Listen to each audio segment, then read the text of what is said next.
Um, so, Irene, before we get started, I just want to address the thing that you just said about you doing a meditation with one of my online video meditations with the video, Right.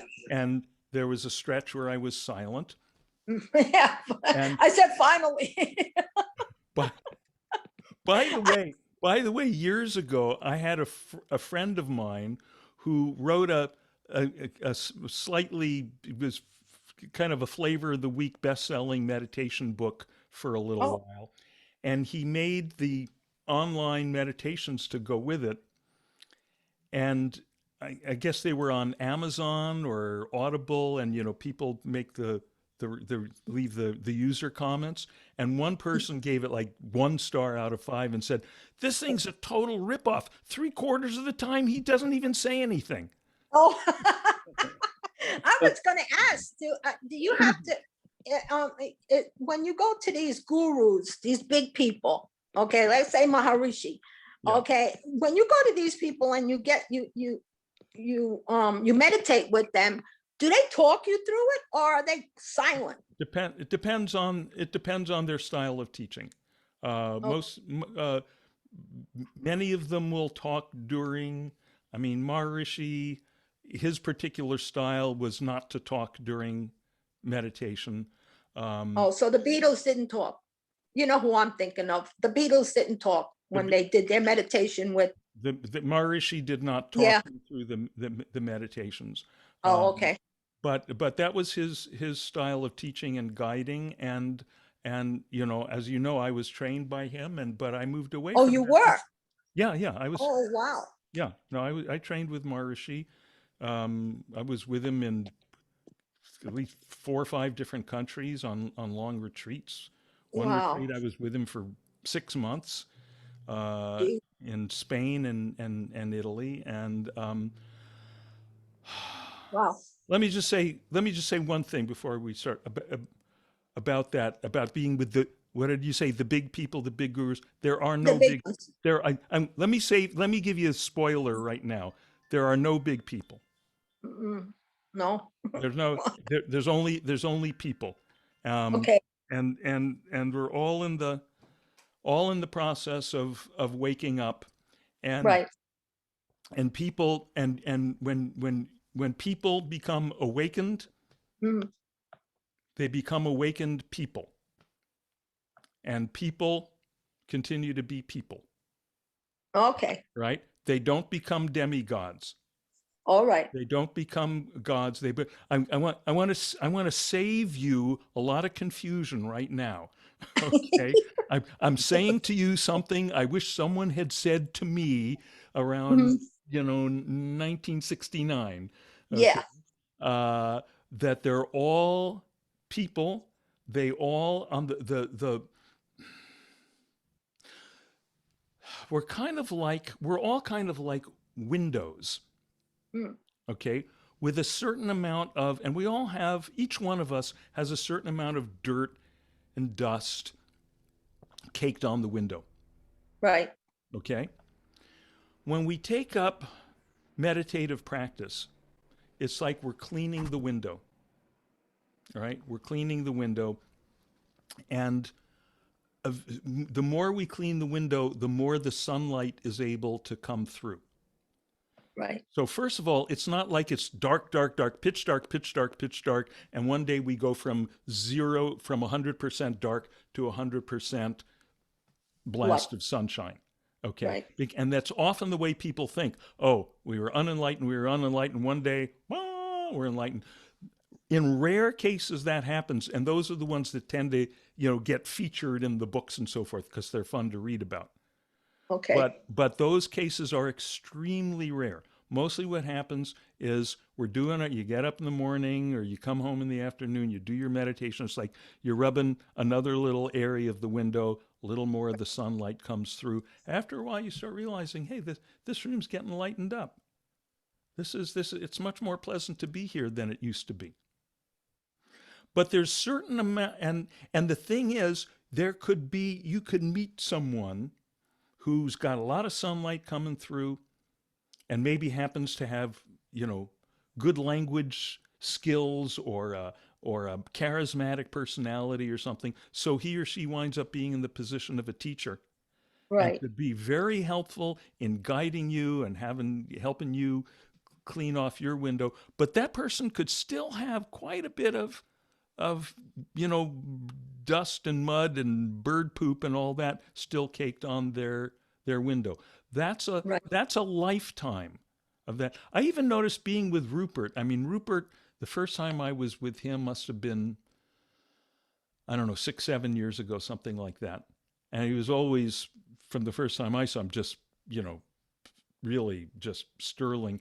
But I noticed this time, I go, boy, he's just getting softer.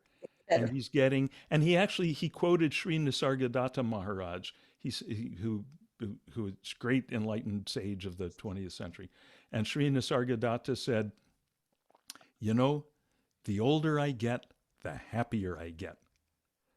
And right? And that's what's supposed to happen. That's what's Yeah, supposed to happen. You know, we tend to think, oh, the older I get, the more decrepit I get, the farther away I get from my glory years when I was going to the good concerts and like, you know, right, my body could still do things that it doesn't do so well anymore. right. That's a different model. The model that of people who are in this awakening process, and it becomes your experience. You just the older you get, the happier you get. That's my experience.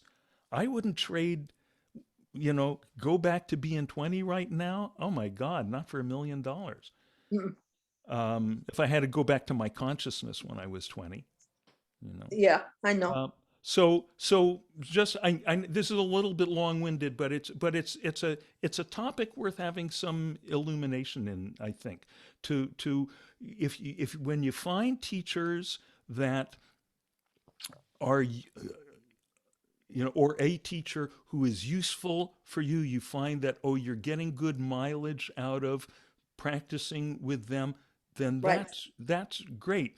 But but but if you put them on a pedestal, right. you're going to have to experience watching them fall off the pedestal. No, Gar- I just feel because Guaranteed. these people are Indian and they got the Swami thing around the head and then, they got the whole outfit and stuff, Yeah, that they may be a little bit better no, no, than the no, norm. no, no, no, they're not. Okay, They're just wearing the costumes from their country. okay, Wearing the white sheet, wearing the turban on your head, right, don't mean poo. okay. Okay? And Because that's I had a dream I went to India and I was shocked. I just woke up and I said, holy mackerel, what is this? And mm, that's the night that I came across this the Sadhguru guru. with Deepak. I've known Deepak from Richard for Right, years. right. So, like, he's great. But I never saw this man before, but he had all the Mhm. Yeah, garb on, yeah, all the yeah. sound nice, But Indian. just know, Irene, you know, and they, again, I'm saying this for anybody that might Right. happen to hear this, because a lot of people get confused by this. Um, Uh-huh. a lot of people, oh, they see someone that is wearing the outfit, or they see Right. someone, you know, who talks with a lilt or has, you know, brown skin or something, and think, oh, this person must really be the real thing. Yeah. Uh, and there are people who will take advantage of that. Oh, There are okay. people who will exploit that. There are people who do exploit that. There are people who, you know, I mean, putting on the costume, that's the easy thing to do, Right. you know, Right. and changing your name Whatever. to whatever. Yeah. Okay. Yeah. I think that's Okay. right.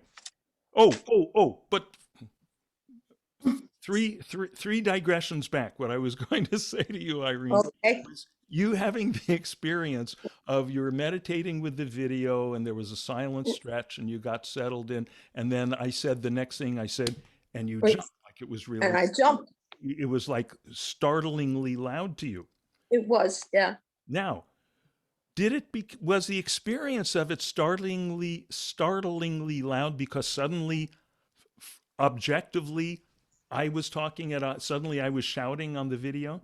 No. It No, was just your regular, you have a smooth voice, so it was just your regular voice. But the thing is that I was so somewhere else that it exactly. just, like, I was You're right. surprised. Like right now, I'm talking probably in the same tone I did there. It's not making you Yes, sound.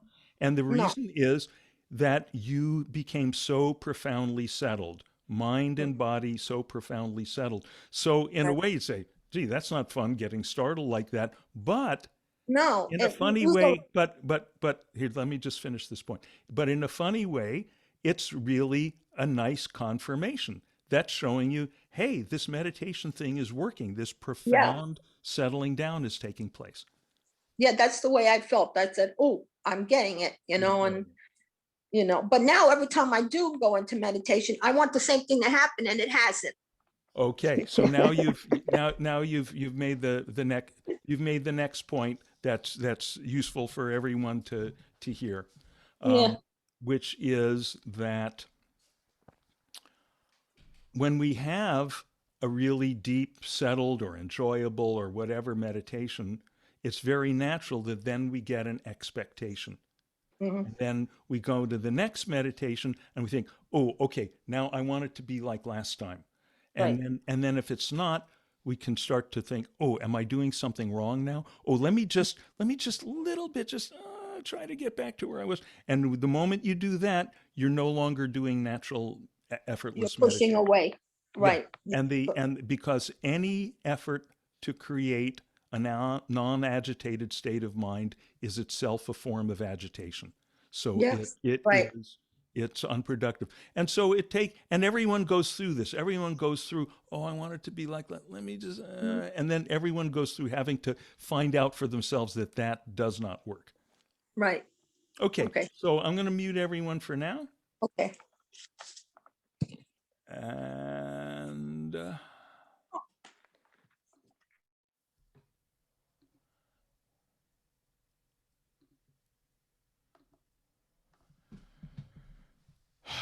so let's sit comfortably.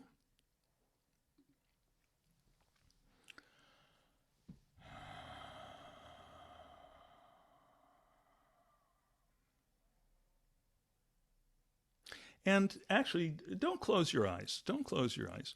Please look around the room wherever you're sitting and actually look in one direction. Look off to one side. So you're seeing whatever you're seeing. So okay, I see the door. I see the bookcase. I see the trash can. I see my ukulele. Okay? Now I look over to the right. I see the flower pot. I see the kitchen counter. Whatever you're seeing. Right? So we're seeing different stuff. Very simple. Um, let's pull your shoulders up toward your ears in a kind of an awkward position, awkward posture. So now I feel this awkward feeling. Okay, now drop them. Now I feel this looser, more relaxed feeling.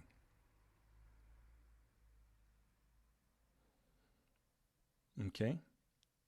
Now, so all these different experiences. What's the one thing that they have in common? Is the element I, right? A bookcase is very different from a kitchen counter. But what's the same is I. I see this, I see that. I feel this, I feel that. Okay.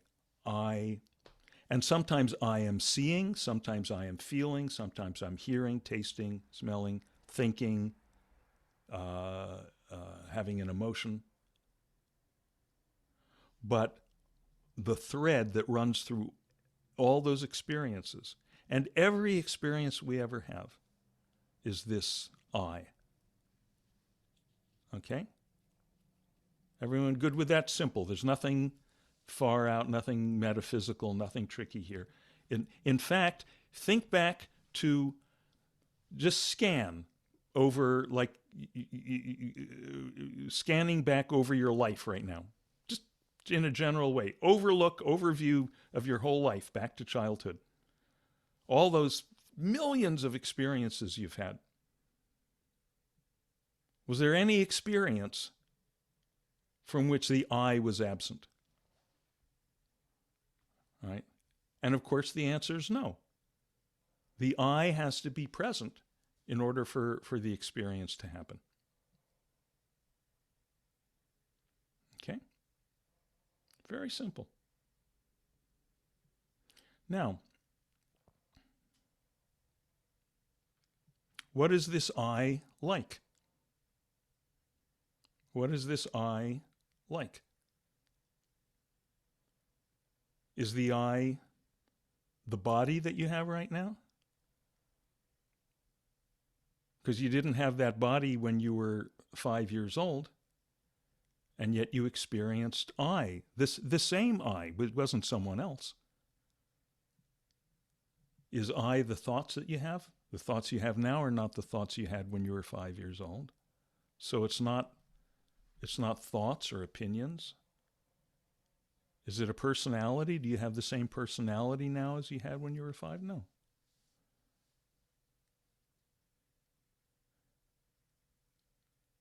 So what can this I be?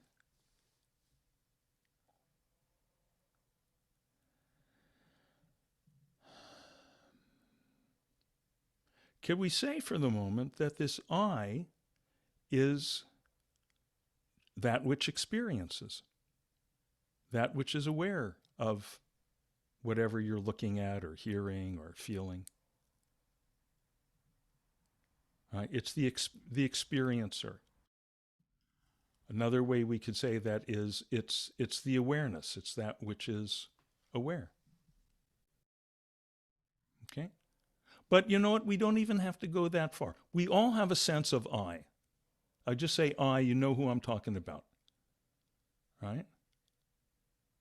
So let's just sit, and you can have your eyes open or your eyes closed, and just rest in that sense of I. Don't try to think about it. Don't try to figure it out. Don't try to imagine it. None of that's necessary. Don't look for it, because then what's going on? Oh, I am looking for I. Oh, you're already there.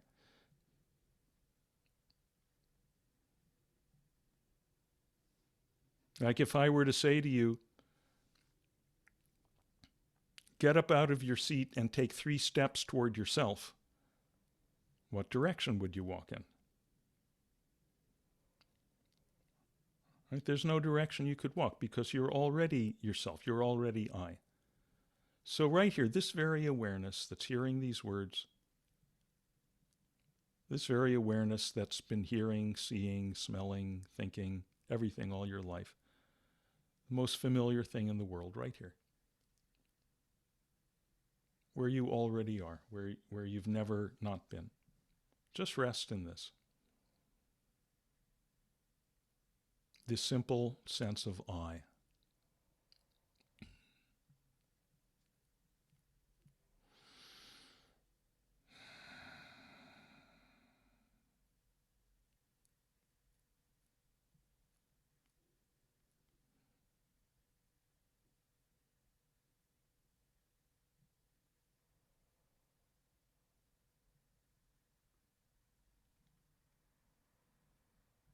Naturally, sounds come and go. The sound of this voice, maybe sounds from the street or the house.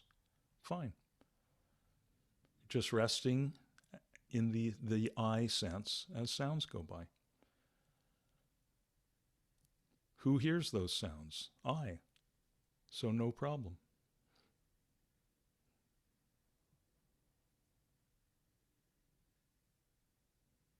In fact, as you hear sounds, this voice or any other sound, just notice how there's the sense of I and there's the sense of the hearing, heard by I. It's the most natural thing in the world. We're just resting in this natural situation.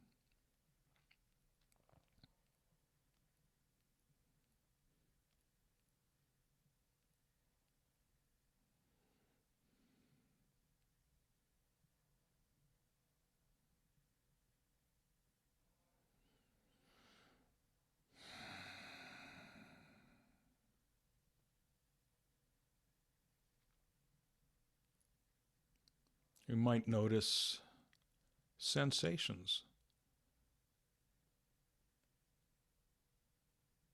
The sensation of the contact between your butt and the seat that you're sitting on.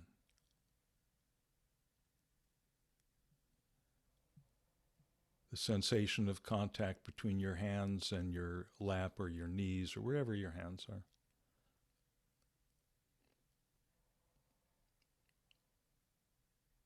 Doesn't matter what the sensations are. Who's experiencing them? The same I.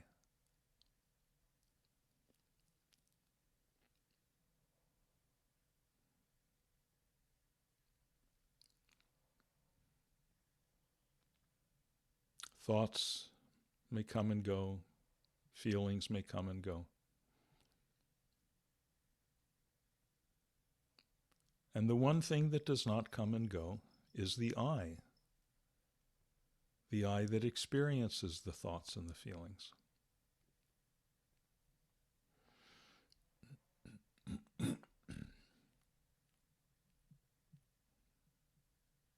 So nothing to do about any of this. Just rest as the I that you already are. The awareness.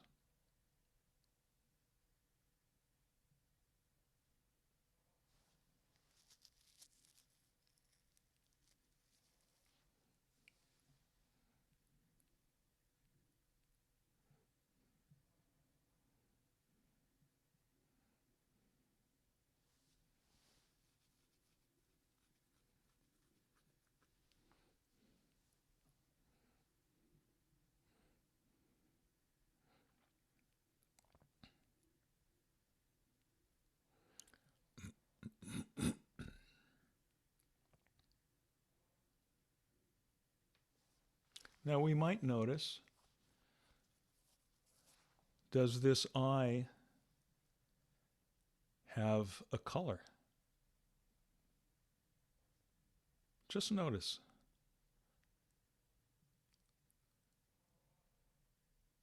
I think you'll notice that it doesn't.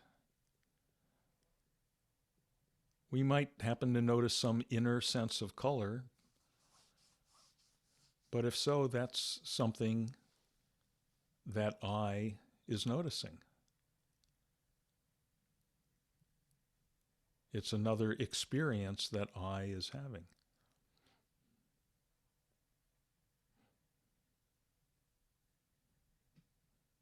We're just noticing. I'm not giving you anything to do, just pointing out a few things about how things already are.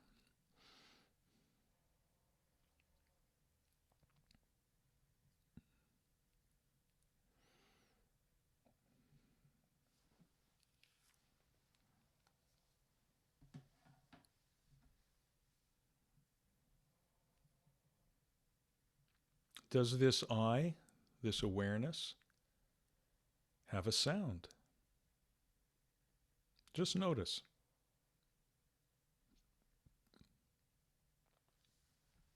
I think you can notice that it doesn't have a sound. We're aware of sounds, aware of this voice,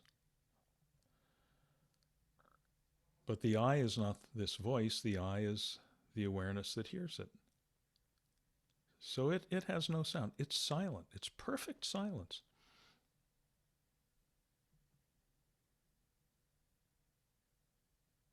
Even if you have internal sounds, like some people have tinnitus or tinnitus, ringing in the ears and so forth. But the I, the awareness that's aware of the tinnitus, does not have a sound. It's silent. Perfect silence. Rest in that. Rest as that, because it's I.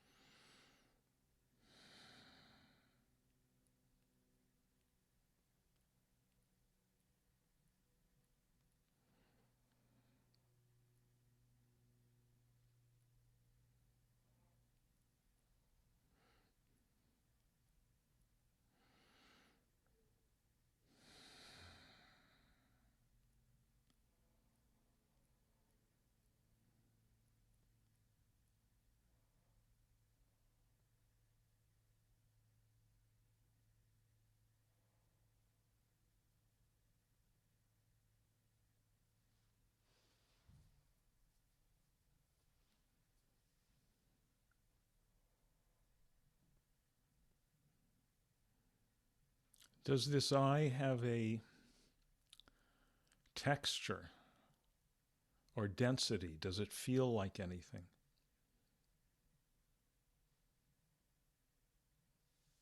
No.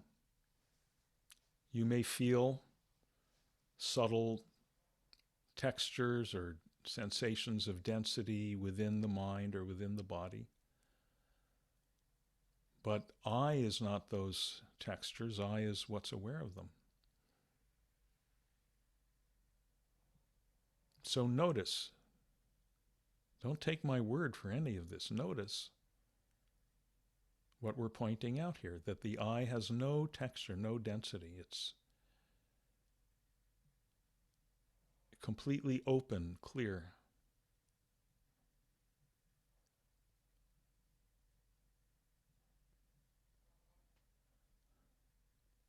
It's zero viscosity. You know, tar or honey has high viscosity, and water has less viscosity, and steam has less viscosity, and awareness has zero viscosity, zero density.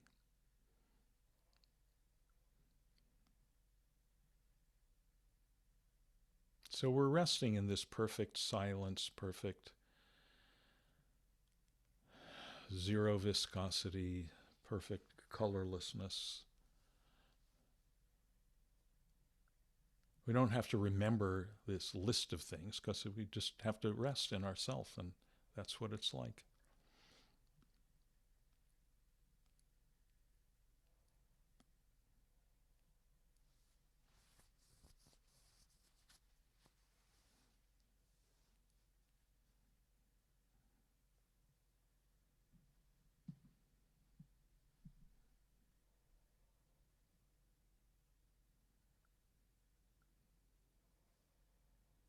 Does this I awareness have a gender? Is it male or female? No.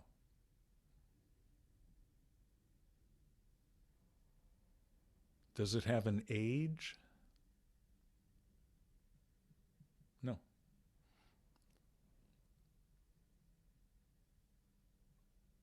Does it have an edge?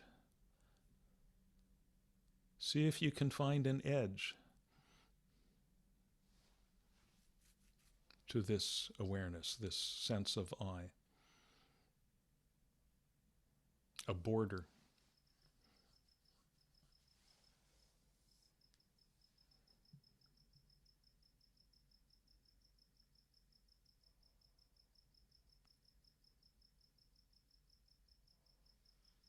I think you'll see the answer is no.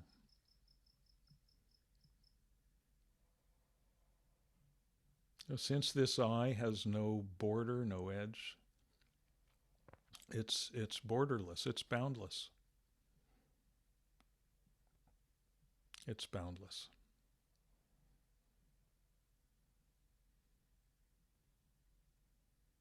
And it's been right here all along, perhaps not clearly noticed.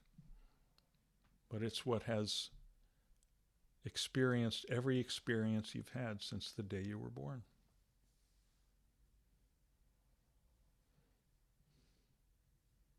The closest thing to you there is. But things that are very close to you can be overlooked. You know, that's why we don't see our own nose. And this is even closer. We don't see our own eyes, and this is even closer.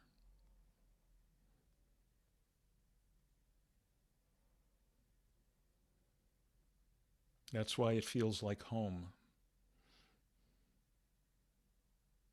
That's why we're naturally attracted to rest in it, because otherwise we're displaced, wandering around.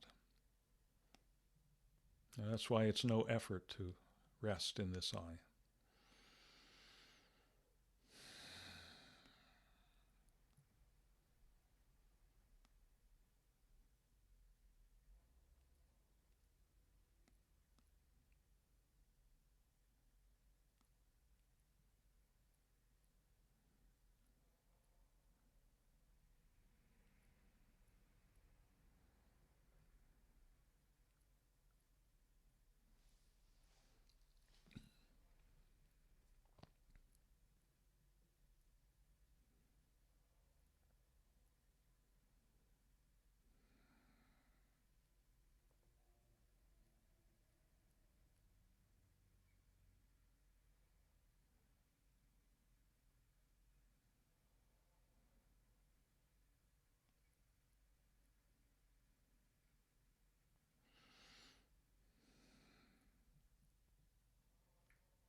Anytime you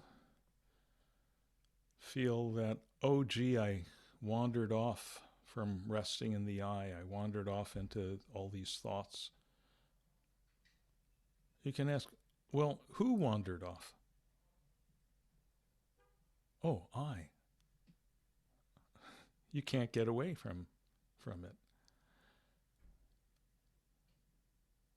So there's nowhere to go back to. Just right here, that same, we're always resting in the I. We just, the focus may have shifted to some thoughts, some feelings. But the moment we realize that that's been happening, it's already done. You just settle back into yourself. Settle back into the I.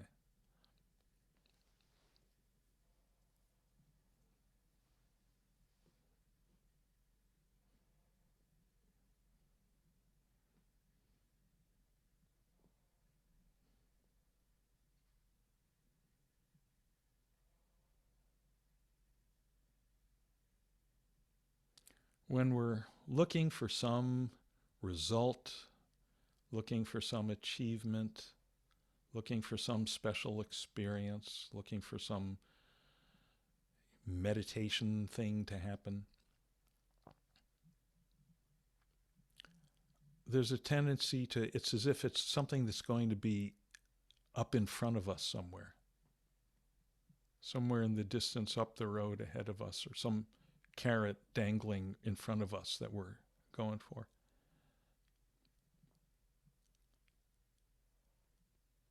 That just keeps us in the state of striving and agitation. So do the opposite, settle back. Just rest back into this I that you already are. Rest back into this I that's perfect silence, boundlessness, zero viscosity, perfectly free, empty, transparent, luminous. Not luminous with light, physical light, luminous with the light of knowing, the light of awareness.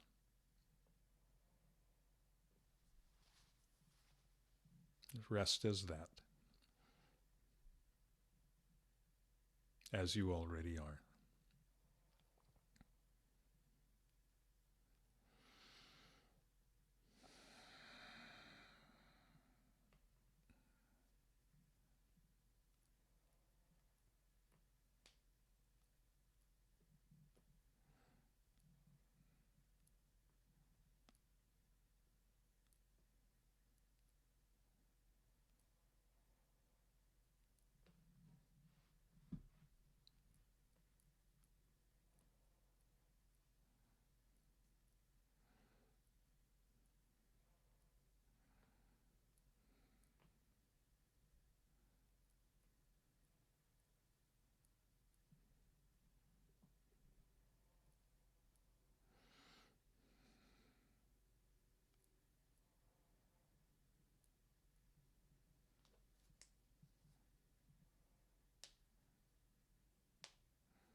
Just relaxing back into exactly where you already are, where you've been all your life. That's simple.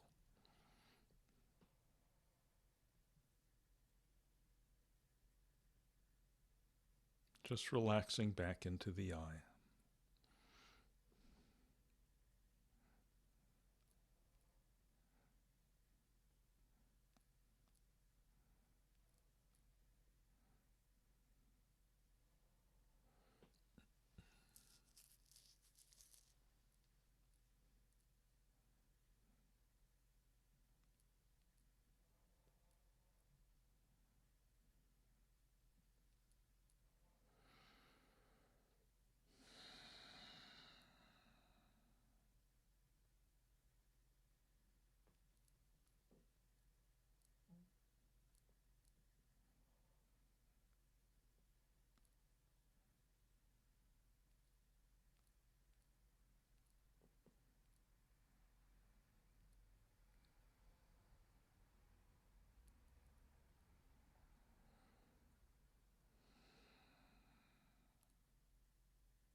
And as always, take a couple of minutes to ease the body out of meditation before you open your eyes.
Okay. Oh, I gotta unmute people.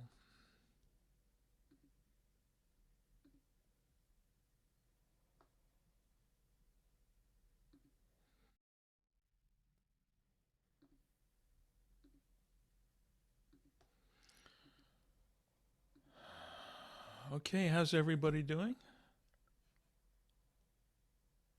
Everybody good?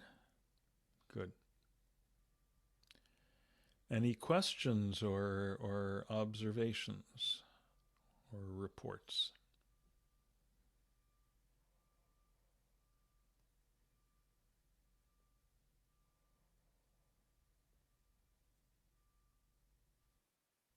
Dean, I have one. Yes, please. All right, finally. It's sort of like Anna's right below us in the gallery view last week, where I sort of had this kind of darker cloud, fuzzy feeling this whole through the weekend and through today. And I felt so great with meditation, like I could always kind of clean the window. And this time meditation is just, it's the first time in maybe 8 months that meditation is like not doing the purification window cleaning that it normally does. Mm-hmm. Do you have any pills for that? So when you say that tonight was the first time in a long time that it was not the experience was not dominated by purification process, what Yeah, what was the experience? almost just continued throughout the day, murky, kind of solemn, gravity weighing. Mm-hmm. Mm, But what was the experience in the meditation tonight? same thing. Like it felt like I couldn't. Usually, meditation, I've been looking forward to it as like the cleansing or the rebirth, like from my day. And this time, it just didn't give me that little. Mm-hmm. That it didn't cleanse me. Um, as far as you know, Ah, something good is happening. something good is happening. There you go. There you go. You have learned well, grasshopper. Um, yeah. So this is exactly what I was saying to Irene before the dive tonight, which is that we tend, especially when we've had some, what seems like a pleasant meditation, seems like to us like a pleasant, or seems to us like a good meditation or a successful meditation in terms of some concept that we've come up with, some criteria that we have evolved about what's supposed to happen in meditation. And if that happens one time or that happens 99 times, then our tendency is to expect it to happen the next time. And if it doesn't, we feel my criteria have not been met, right? Um, and yeah, right. I didn't get to check the box. Exactly. Exactly. Um, so, so this is, in a sense, this is when the process is really starting. Okay. Now you're really in the soup. Now you're really on the path. The the Dharma path is the path of unmet expectations. It sucks. It's unmet expectations, or as it's also called, grace. Okay? Because we're not smart enough to drive this car. We're not smart enough to drive the vehicle to know what should happen in any meditation, or actually in any other moment of our day. Fortunately, we're not driving. Fortunately, we're like, maybe you've heard me cite this one before. It's my favorite thing. Yes, little Maggie Simpson, the little baby Maggie Simpson in the opening sequence of The Simpsons. Every week, you see we have the tight close up of her with her little steering wheel on her sucking on her nipple, and we hear the traffic, and we go, oh my God, a baby's driving a car. And then the camera pulls back, and oh no, it's just the toy steering wheel on the baby seat. Mom's driving. So that's us. We go, oh, I'm going to meditate this way. Oh, I'm going to do that. I'm going to do, yeah, fine. Enjoy your little toy baby steering wheel. Right? So you've heard that from me before. You know this in theory. Now you're getting plunged into it as experience. Right? Having your being blessed with the divine blessing of unmet expectations. Okay, because we have no freaking idea of what's going on. Do you know how your nervous system works? Do you know what are all the subtle dynamics of how the built up stresses and the traumas and the tensions get released, and what kind of experience is going to happen as they percolate out? Of course not. None of us do. That whole thing is completely unfathomable. All we can do is just, lie back and say, okay, doctor, carve away. We're being carved up by the divine surgeon. And by the way, these are the moments, these moments of unmet expectations.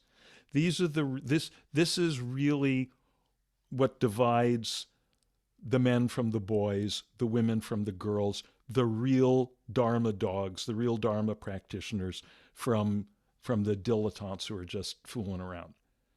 And a dilettante has it was a boring meditation. I was restless for the whole 20 minutes. Whatever. Let's pull out the catalog. Let's see what other workshop I can take. I'm done with meditation now. Let me try, macrame or something. Does anyone That's ever? exactly what I was going to ask. I was going to say, if at this point it is a little harder, it's not as rewarding and checkmarky. Does this, it's sort of like in the kind of start sieving out the serious, like you were saying, from the, Yeah. a lot of people drop off at this point because it actually becomes like more eye-opening than relaxing. Maybe, I don't know. I think there's no good statistics on it. But I get a lot of people who they'll come back with a story. Oh, I was meditating for 3 weeks or 3 months or 3 years, or and then I got off and then I and I said, okay, I'll do this and I'll do that, and I met this girl in the bar, and again that seemed like the answer to my life, and did and now I'm back. Right. Maharishi, Irene, we were talking earlier about, being with Maharishi. I remember one time hearing Maharishi say, he said, you know what? Don't worry about anything. I'm driving this bus. He said, you can look out the window at the scenery. He says, you can get up, you can run laps in the aisles, you can dance in the aisles. He said, you could even get out at a rest stop and go explore in the woods or something. He says, sooner or later, you'll hear me honking the horn. Right? You're sunk. It's too late. You've seen too much. You've had too much experience of resting back into your true home, which is the I, to be satisfied with anything else now. Everyone here, everyone hearing this has experienced too much of that. You've been spoiled. You know that nothing else will do that. Nothing else. Some philosopher said, we're all born with a God-shaped hole in us, and we spend our lives trying to fill it with things that are less than God. That's using that religious terminology. We could say we're born with an infinite a hole shaped like the infinite. And of course, it's not a hole at all, because we were the infinite. We were the I, which, as we noticed in the meditation tonight, has no boundary. We can't find a border. We are the infinite. What's gotten lost is the clear noticing of it, right? But everyone here has had enough experience of noticing it to know that that's what you were looking for when you thought you were looking for whatever else. Okay? Because everything else just leads us back to that. We think, we see some object, we see whatever. Oh, here's the latest model of the iPhone or something. It's so cool. It's got the seems like there must be a lot of happiness. We don't say it that way. It sounds silly to say it that way, but that's really the way we feel. It's like, ooh, if I get that, I'm buying. And every ad for everything, the old saying, sell the sizzle, not the steak. That's the key to advertising. What is that sizzle that they're selling? They're selling happiness. They're selling peace. They're selling joy. And, they've got all the best lighting people and music. I've got a good friend, a former student of mine, who mostly what he does, he produces music for these ads. And in fact, he used to produce the music for Apple ads, to come up with just the right music, and for those 15 seconds or those 30 seconds to help make you feel, this is it. This is the thing. Once I get this thing, that'll be it. Then I'll be happy. Then I'll be joyful. Then I'll be peaceful. Right? Now, if we take the phone, or we take, whatever the thing is, we take the water, we take the microphone, and we put it under the electron microscope. We tear it apart. We look at its elements. What do we find? We find, carbon and this element and that element, but you're not going to find any happiness molecules, right? So, and yet it's true.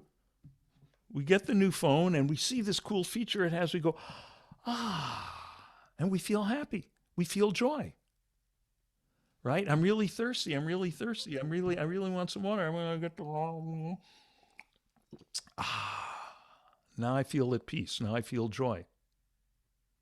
But there's no vitamin J in the water. There's no joy in the water. So what has happened here? What's happened is I've been, as if, I said this thing in the meditation, when we're looking to attain something, it's like it's in front of us. It's like it's in front of us. It's like the carrot in front of the donkey keeps the donkey going and going. That's us. We're the donkey going through life. Oh, it's this and the next thing, this next thing. That'll do it, right? So what happens is when I drink the water or I get the phone for Christmas or whatever it is, and I feel the joy. Since there's no joy actually in the thing, what has happened? What's happened is I was looking forward, desire. I finally get the thing. I finally stop striving for the thing. And, I settle back into myself. And the nature of myself, the nature of the I, is the joy, is the peace that I was looking for, right? We looked in our examination tonight. Does the I have a sound? No. That simple thing. There's nothing mystical or philosophical. Does the I have a sound? Is it a B flat? Is it a C sharp? No, it's perfect silence. Oh, that's also known as peace. Right? So what happens is we come to falsely identify that joy, that peace, that happiness with the objects that temporarily facilitate triggering our relaxing back into ourself. Right? So what we do in meditation, eliminate the middleman, eliminate the object. We just relax straight back into ourself. Find the joy, find the peace, find the happiness. And then more and more we come, I know where that is. And everyone here, every one of you you've had enough experience with it now that you can do this during the day. You don't have to sit and close your eyes. It's good to sit and, I still do this every morning. But go, uh, where is that? Oh, right here. Right? Are you hearing that? Is that let me get you all in gallery view, right? Is that resonating for you? You can see that? Oh yeah, I could awareness. Am I aware? And you can use initially it's useful to have maybe some phrase, wait, who's experienced on all this? Oh, I am. Oh, does this I have any boundaries? Oh, no. Does it have a sound? No. Something after a while, no words necessary. It's just, oh, right here, right here. So in a sense, the meditation, when we sit, we close the eyes, maybe there's somebody, narrating some guidance. It's like in the old prison movies where, the prisoner escapes and they give the hounds the prisoner's sock to smell to get the scent, and then the hounds can run out across the fields and pick up the scent. So in the same way, in the meditation, we sit with the eyes closed. We get the scent. We get, oh yeah, that flavor, the flavorless flavor of the self, of the I aware, and then we go out into the field. We go out in the day, and you know how there's pauses in your activity during the day. You were doing this thing, you were doing that thing, and then suddenly you're standing in line waiting for something, or suddenly oh, this person has to call back. You were on a phone call, or you're on a Zoom, and the call got dropped, and now you're waiting for the other person to call you back. Now there's nothing to do. And our habit usually is to distract her. There's nothing to do. Oh, I'll quick check my email on the phone. Maybe there's something. I haven't checked my email in 7 minutes. Right? I'll quick see if there's anything new in the news feed or something. So how about when there's these pauses, just settle back into the self. And then more and more, everything that since the nature of that self, that I, is the joy, is the peace, is the happiness. More and more that's being found all the time. And then everything else is happening in that context. And you still do the same things. You still, I'm planning on having some ice cream after this because I really like ice cream. But more and more, the ice cream and the movies, everything else, it's not a means of getting happiness. It's like it's an occasion to roll in the happiness that was already there. You hearing that? Yeah. So how does all this happen? How does all this happen? You sit down, close your eyes, and whatever happens, happens. That's how we do it. We sit, we close our eyes, and we go, boy, this is a crappy meditation. Great. That's how it happens. That's how it happens.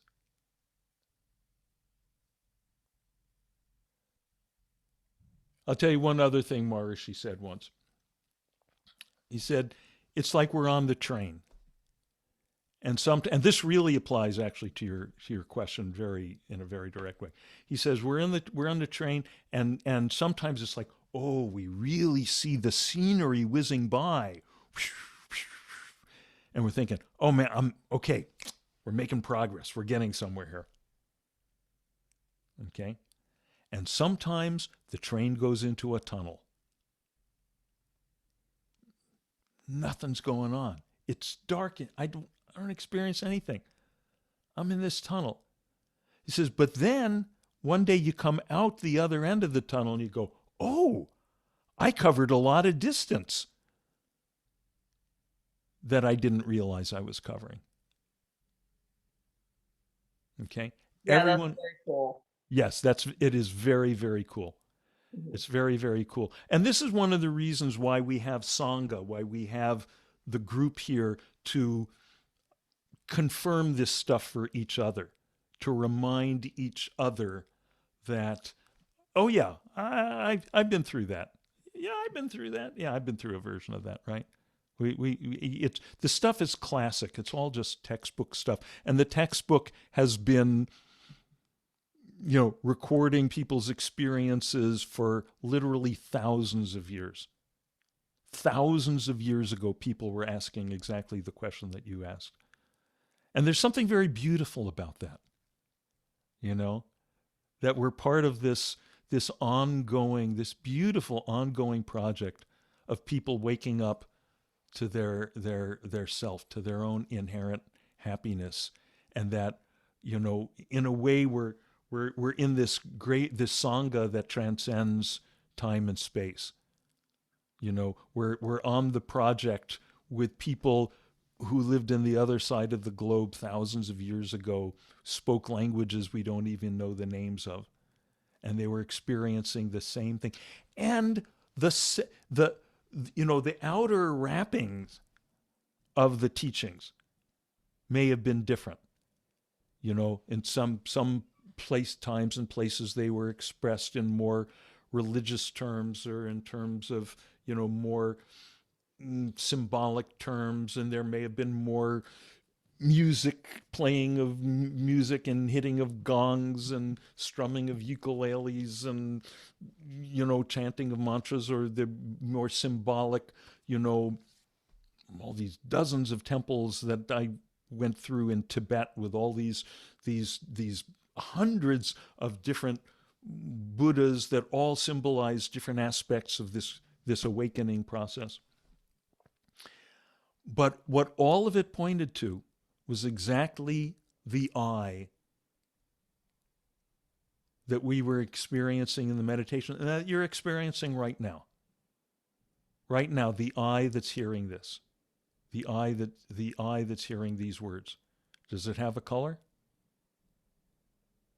Does it have a gender, a nationality, a race? Does it have a boundary? No. So right now you're experiencing boundless I awareness. And because we're used to experiencing things objectively, experiencing things as objects with qualities, this I, right now as I'm saying this may have seemed to you like, yeah, but that seems more like a blank, seems more like just a kind of a blank spot back here someplace. And that's because we're used to experience being things that are separate from us and that have qualities. The more time we spend we can't experience the I as a thing separate from the I that experiences it, because then there'd have to be two of them, one to be and the other to look, right? So it's a different kind of experiencing. We say I experience myself. It sounds like three things. Like the I that experiences, the self that's experienced, and the process of experiencing. But that's the limitation of the language, because our language was evolved to talk about dualistic experience in time and space, where there's subjects and objects.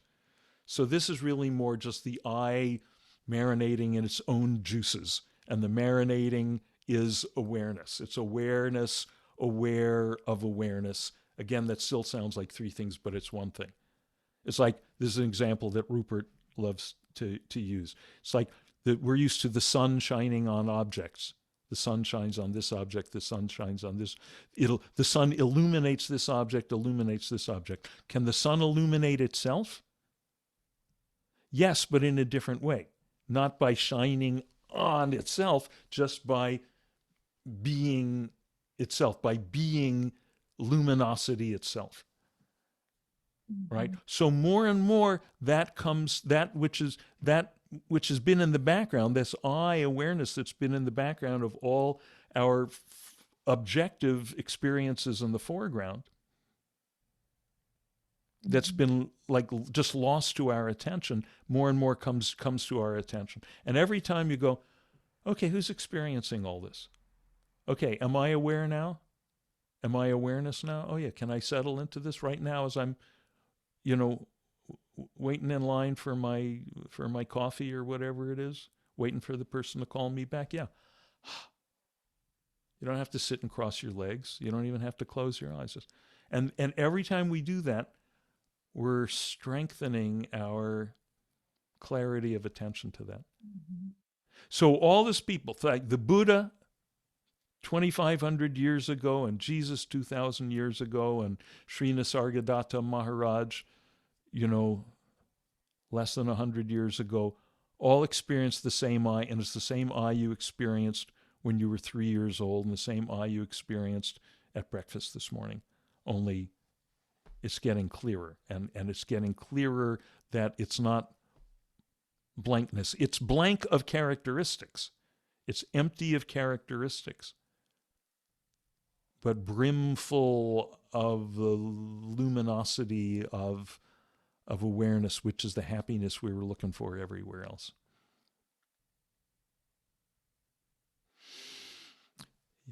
Yeah. Yes, Marie, please. I just want to say how beautiful explanation this was today. Useful for me, just your example with the telephone, Mm-hmm. the excitement to be able to draw it back to yourself. Mm-hmm. Because we sometimes we forget that it's not the telephone. Yeah. Yes. Bring Yes. it to yourself to it's the awareness that is making you happy. It's not the telephone. Right. Right. Yeah, and that's another reason why it's useful to have our expectations go unmet, not just in meditation, but in life. You know, in life, and this can be a hard thing. This can be a challenging thing. But in life, if we get everything we want, if everything goes the way we want, everything, all our expectations and our desires get met, and we think, yeah, I'm pretty happy, then we might not get a chance to find out that, if this expectation doesn't get met, I wind up still being happy. Right? Of course, on the other hand, if you keep getting all your desires fulfilled and expectations met, and desires fulfilled and expectations met, you may, at a certain point, may start looking around. You go, now what? What's next? You know, I used to see this. I felt like I saw this when the school where I taught for 33 years back in New Jersey, which was a quite expensive private school, very fine private. It was considered one of the 2 or 3 best schools in New Jersey. And some of the people that sent their kids there, they were hardworking middle class people, and a lot of the people who sent their kids there, they were the rich folks. I was teaching the Johnson and Johnson kids, and the S.I. Newhouse kids, and the Governor Keynes kids, and the movers and shakers of the tri-state area. And sometimes I would see and some of the parents, I would meet them on Parents' Day and, as a guidance counselor and so forth. And sometimes I felt, these people are really, they have a good perspective. They have a good sense of what's what, and they're in good shape. And some of them, I would look in their eyes and I would feel like, maybe I was projecting this, imagining this, but sometimes I'd look in their eyes and I'd feel like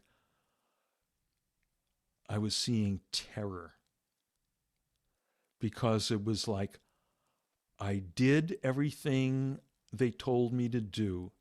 I got everything. I've got the big fancy house in Short Hills. I got the trophy wife. I got the great corporate job. I got it all, and I'm still looking around. I'm still unfulfilled. What next? And then you get all the cliche responses to that, the midlife crisis, and they dump the wife and get the red sports car and get the hot young girlfriend and all that. And that'll create enough of a distraction for a while that they can feel like they've solved the problem, but that just puts it off for a while. Mm-hmm. Right? It's so classic. It's just cliches. Right? But I think it makes sense to be thankful, to have gratitude to people who make those cliched mistakes. You know, because we go, oh, thank you. I'm sorry you have to go through that suffering, because that's suffering, right? Uh, but let me, so that it, as my grandmother would say, so it shouldn't be a total loss, right? Let me pay attention. Let me watch. Let me observe this mistake that you're making so that I don't have to go through it. Right? Is that making sense? Mhm. Yep. Good. Good. I have I don't know, a question or a statement. Mm-hmm. Irene again. Yeah. I was thinking all week, you know, doing this and getting into that deep, dark infinity. Mm-hmm. Can you say that this awareness is actually your soul that you will take with you? And that's the only thing that stays? It is the only thing that stays. Yeah. Yeah. Am I getting too Western? I mean, really, because this is the way I felt. I said, this has got to be the soul because it's you, but it's not really you. It's your Irene, your intuition. It's wonderful what I'm seeing here. You're Okay. having some very clear experience, and you're formulating in a very real, innocent kind of way, looking for words to describe it, and it's really quite beautiful. Because we, growing up in the West, we hear this word soul. Like, Yeah. okay, in some ways, the soul is like the essence. It's like the deepest truth of what I am, and often it's represented in these funny cliche ways. Like, I remember old Mickey Mouse cartoons, and you know, something would happen, Goofy would die, and then you'd see like a translucent Goofy spirit with wings, like Right. rising out of him, like that's the Rising out soul. of his like the out of body Right, experience. exactly. But of course, that still would be just another thing, just another object in time and space. But you're absolutely, your instinct is exactly right, that in the sense that the soul, what we're looking for with this word soul and with the ways we might represent the soul, we're looking for the the essence, the irreducible essence. So you put it very beautifully. The one thing that doesn't, however you said it, that we take with us, the one thing that doesn't go away. Right. And that's exactly, and the thing is, we experience that every time we sit and meditate.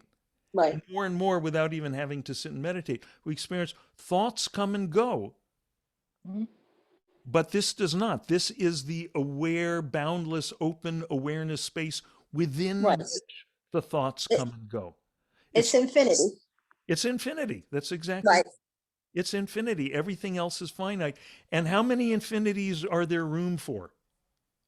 It's infinite forever. We, yeah, well, yeah, yes, the infinite is forever. It's infinite. But can you see, there can't be two of them. There can't be my infinity and your infinity, because then there'd be a limitation. They'd be bumping up against each other. Right. So we almost have the same one.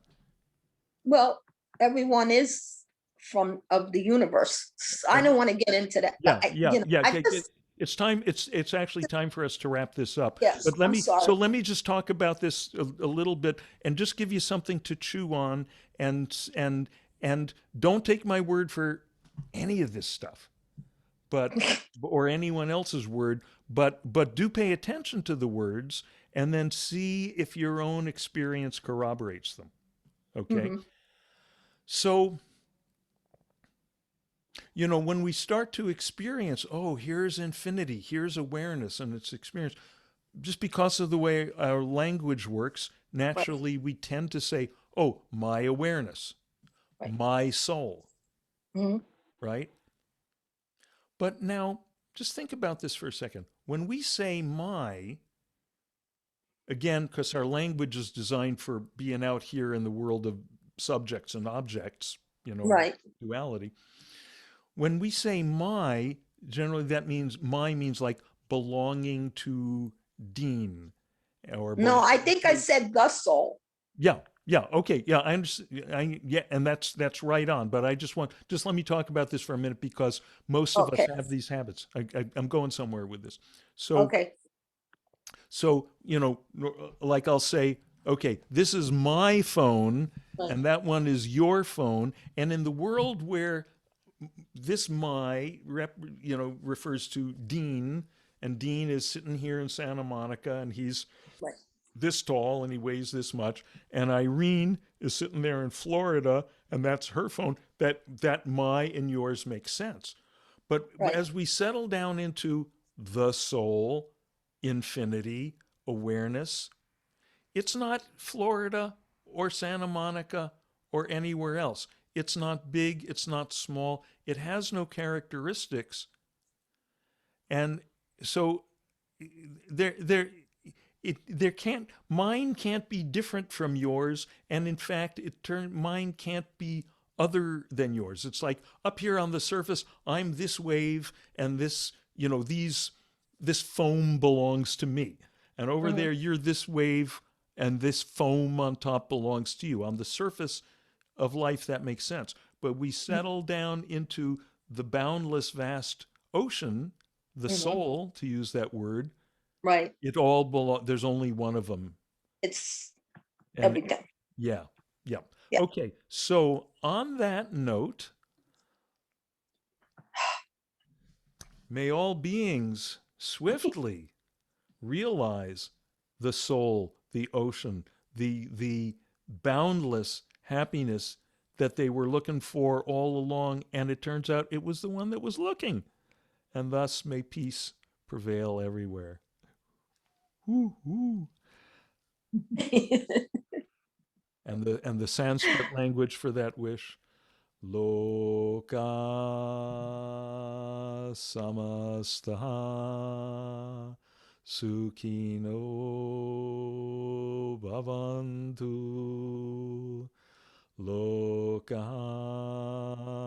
samastaha sukhino bhavantu. Loka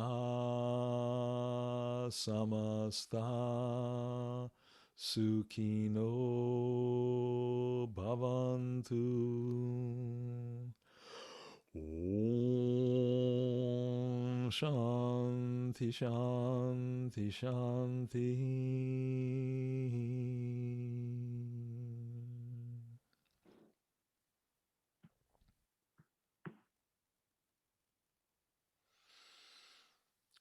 Thank you, everyone. Thank you. Thank you, Dean. Thank you, Dean. Thank you. I'm going to go get some ice cream. Enjoy being.